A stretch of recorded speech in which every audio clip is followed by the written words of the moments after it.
How does a routine landing become something that never reaches the runway? How does an aircraft that is still flying, still responding, still under control, end in a descent no one can recover from? And how does a standard procedure, something trained, repeated, expected, become the final downfall of a flight? There was no explosion in the sky, no violent storm, no catastrophic engine failure. What happened was more quiet and far more deceptive. This was an aircraft that had nearly arrived safely but never made it to the runway. Welcome to Tragic Flights, where we go beyond the headlines to examine what really happened in aviation disasters. So if you enjoy detailed aviation stories, make sure to give this video a thumbs up, subscribe, and turn on your notifications so you never miss any of our videos. On December 13th, 1994, a small passenger aircraft was seconds away from landing in North Carolina. But instead of touching down, the aircraft suddenly climbed back into the darkness. And less than a minute later, it crashed into the woods. A normal landing turned into a missed approach. A missed approach turned into a dangerous loss of airspeed. And that loss of airspeed turned into one of the most studied regional airline accidents in the 1990s.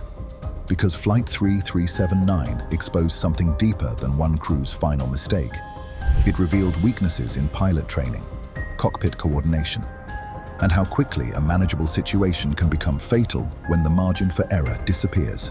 Flight 3379 was operated by Flagship Airlines under the American Eagle brand. It was a short commuter route from Greensboro to Raleigh-Durham International Airport, the kind of flight that usually passes without notice. The trip was brief and expected to be over quickly. The aircraft assigned to the route was a British Aerospace Jetstream 32, a twin-engine turboprop designed for regional operations. It was efficient, reliable, and commonly used by commuter airlines during the 1990s. It was built for short sectors and frequent daily service. But aircraft like the Jetstream also demanded precision. They were capable machines, yet they required disciplined handling during the most critical phases of flight, which are the takeoff, landing, and sudden transitions like a go-around. In those moments, small mistakes could escalate quickly. On board that night of December 13th were 18 passengers and 2 pilots. For those in the cabin, this was simply just transportation, a quick evening flight, or maybe a short trip home, and just another ordinary journey expected to end within minutes. Some passengers may have taken the route before, while others may have been traveling for business, returning to family, or simply trying to get home after a long day. No one boarded expecting this flight to be remembered decades later as a tragedy. In the cockpit were Captain Stephen Dunn and First Officer Michael Cagle. Their task that evening should have been straightforward: depart Greensboro, fly south, land at Raleigh, and continue with a schedule built around routine efficiency. Nothing in the early portion of the flight suggested danger. The takeoff was normal, the climb was uneventful, systems were functioning as expected, and there were no reports of serious mechanical issues. And the weather conditions were manageable and not considered extreme. They have done this before, in worse weather, on longer days, under heavier workload, and under conditions that demanded more attention than this one appears to require. Everything is within expectation. Or at least, it appears to be. To everyone on board, it likely felt like just another regional flight nearing its end. Low tension rise and slow down from but the landing. But no passenger could have guessed that the most dangerous part of the journey had not been taken off but the landing. Many people assume flying at night is no different from flying during the day. For passengers, that may often feel true. The cabin lights are on, the engines sound the same, and the trip can seem no different from any other flight. For pilots, however, night operations can be far more challenging. During daylight, flight crews have countless visual references available to them: terrain, roads, buildings, cloud layers, horizon lines, and natural depth cues that help confirm what the aircraft is doing. Even without realizing it, pilots constantly use those outside references to support what they see on their instruments. At night, many of those references disappear. Outside the cockpit windows, the world can become little more than darkness, interrupted by scattered lights below. Depth perception weakens. Distances become harder to judge. The natural horizon may blend into the night sky, and a normal descent can feel too steep, too shallow, too fast, or too low even when the instruments show everything is correct. That is why instrument discipline becomes important, especially after dark. It is also important that pilots must trust what the aircraft is telling them rather than what their senses may suggest. As the aircraft continued its approach toward Raleigh-Durham, something was no longer quite right. The landing was not ideally stabilized, whether it was alignment with the runway, the descent profile, speed control, or the overall energy state of the aircraft. The conditions were drifting away from where the crew wanted them to be. It may not have looked dramatic from the cabin, because the passengers likely noticed nothing unusual. To them, the airport was close, the flight was nearly over, and touchdown seemed moments away. But pilots are trained to view approaches differently. During landing, being close enough is not good enough. A small deviation can quickly become a serious problem when the aircraft is low, slowing down and running out of time to correct it. That is why crews are taught to make decisions early rather than force an unstable landing. So the captain made the correct call. He initiated a missed approach, more commonly known as a go-around. This is a standard maneuver in aviation and one of the most important safety tools a pilot has.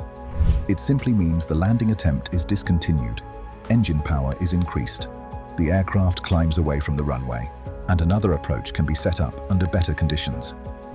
Go-arounds happen safely every day around the world. They are not signs of failure. In many cases, they are proof that pilots are making disciplined decisions under pressure. For the passengers on Flight 379, it may have felt like little more than a slight surge in engine power followed by a smooth climb. Some may have looked out the window in surprise. Others may have assumed weather caused a delay. But inside the cockpit, everything changed instantly. The calm rhythm of landing preparations was replaced by a rapid sequence of actions. The crew now had to establish a positive climb, monitor airspeed, manage pitch, retract, drag-producing settings in the correct order, communicate with air traffic control, and prepare for another approach. All of this was happening at low altitude, with little time to spare. This has now become a high workload situation. And from this point forward, even small errors would carry serious consequences. The engines responded normally when power was advanced during the go-around, but power alone does not guarantee safety. In aviation, how power is managed can be just as important as having it available. An aircraft must balance engine thrust, pitch attitude, configuration, and airspeed at the same time. If one of those elements moves too far in the wrong direction, then performance can deteriorate quickly. As the jet stream began climbing, the nose of the aircraft was raised too high, which created a growing problem. Instead of allowing the aircraft to build speed while climbing away from the runway, too much of its available energy was being used to maintain that nose-high attitude. The aircraft was gaining altitude, but it was not gaining enough airspeed, which caused the airspeed to fall. This can be deceptive, especially to anyone unfamiliar with flying. A climbing aircraft appears safe. It is moving upward and seems to be escaping danger. But an aircraft can climb directly into trouble if speed is bleeding away. Pilots often describe this as energy management. Altitude and airspeed are both forms of energy, and crews constantly trade one for the other. If it is done correctly, the aircraft remains stable and controllable. And if it is done at the wrong moment, the safety margin can disappear. That is what was beginning to happen in Flight 379. And the danger was still quiet. There was no dramatic mechanical failure, no sudden chaos in the cabin, only instruments changing, margins shrinking, and valuable seconds slipping away. However, high workload moments can challenge even experienced professionals.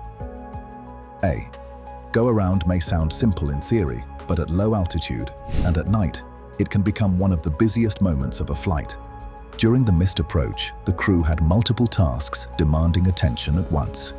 They needed to maintain climb attitude, monitor engine power, track airspeed, manage flaps, retract landing gear, follow missed approach procedures, communicate with air traffic control, and remain oriented in darkness. At the same time, they also needed to recognize whether the aircraft was performing as expected. Human attention has limits. When several urgent tasks happen at once, people naturally focus on what feels most immediate. Sometimes that means another critical cue receives less attention, even if it is just as important. Investigators believe that may have happened here. The crew appears to have concentrated on maintaining the climb while not fully correcting the decaying airspeed. The aircraft continued upward, but only weakly. The nose remained high while speed continued to fall. This is what makes some accidents especially dangerous. Nothing feels catastrophic until it suddenly becomes catastrophic. There may be no loud warning in the cabin, no obvious sign to passengers that anything serious is happening. To those in the back, it may have felt like nothing more than an unexpected climb after a missed landing. But inside the cockpit, pressure was building faster than time allowed. The aircraft was now approaching a limit from which recovery would become extremely difficult.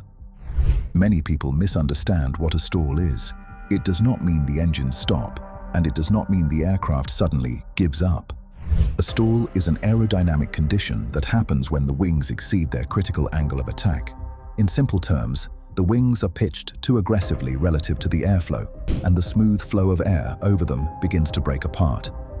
When that happens, lift drops sharply, control response weakens, and the aircraft may roll or descend unexpectedly. Recovery requires immediate and correct action. On Flight 3379, airspeed had been decreasing while the nose remained too high. The aircraft was climbing, but it was losing the energy needed to stay safely controlled. Eventually, the jet stream crossed into a stall condition at low altitude. That is one of the most dangerous places for a stall to happen. At cruising altitude, pilots may have time and space to recover. Near the ground, those options become limited. Every second matters, and every foot of altitude becomes critical. At this altitude, there is no room left for recovery, no time to rebuild energy, no space to correct the chain of inputs that has already unfolded. Every corrective action that exists in training now belongs only to theory, not to reality. The aircraft is no longer executing a missed approach. It is falling through the same air it was trying to climb out of, and below them the ground has already arrived. Eventually, it suddenly lost the stable aerodynamic condition it needed.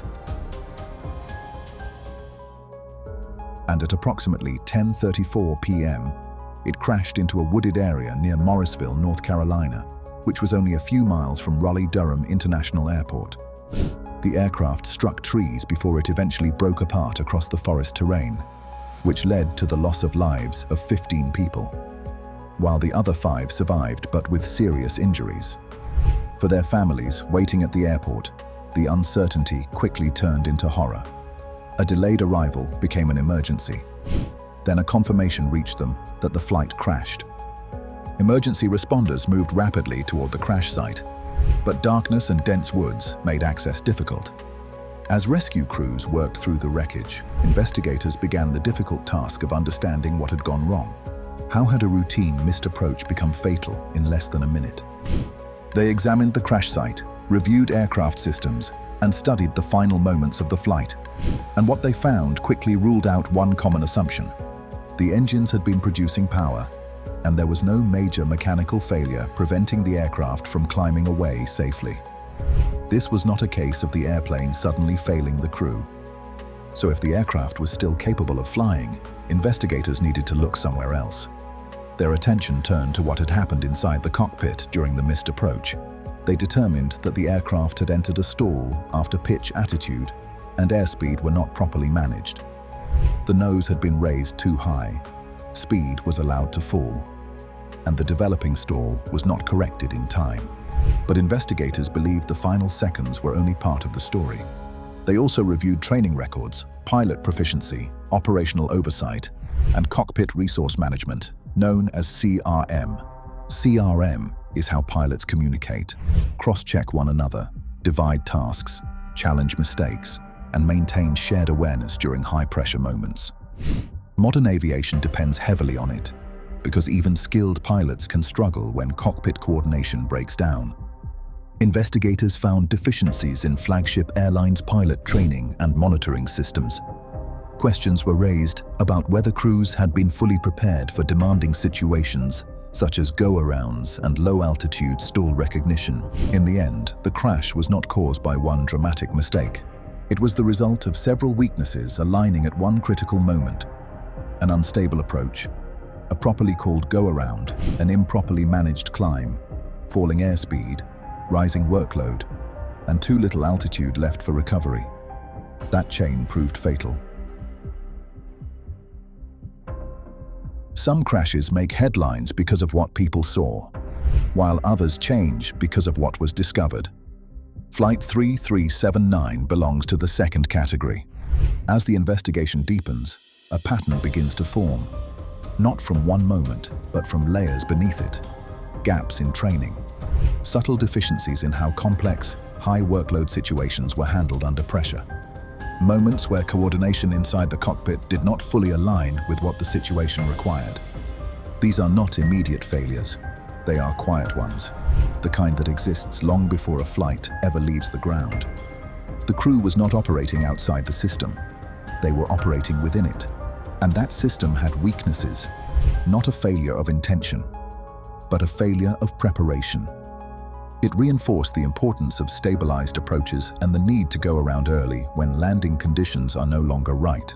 It also highlighted the danger of low-energy situations during climb-out, when an aircraft may appear to be climbing normally while airspeed is quietly disappearing.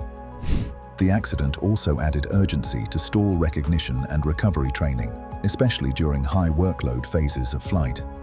Just as importantly, it strengthened the continuing emphasis on cockpit resource management and effective teamwork between pilots during critical moments. Because in aviation, safety is rarely protected by one single measure. It is protected by layers. And when several of those layers weaken at the same time, even a routine flight can become vulnerable. In many technical ways, the aircraft was still capable of flying. The engines were responding. The runway was nearby. Even the decision to go around had been the correct one. Nothing about those final moments suggested disaster was unavoidable. And yet, 15 people never make it home. Because aviation accidents are not always caused by dramatic failures. Sometimes they begin with problems that are far less obvious. And by the time anyone realized how small that margin had become, there was no time left to restore it. 15 lives were lost that night, while 5 survived. And every stabilized approach flew today, every correctly executed go-around, every moment a crew chooses to climb away instead of continuing into uncertainty, exists partly in the shadow of what happened here. Not seen, not acknowledged, but always present. Not as a memory, but as a correction.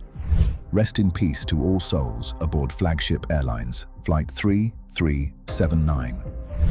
December 13th, 1994. This is Tragic Flights. If you enjoyed this aviation episode, make sure to give this video a thumbs up, subscribe, and turn on your notifications so you never miss any of our videos.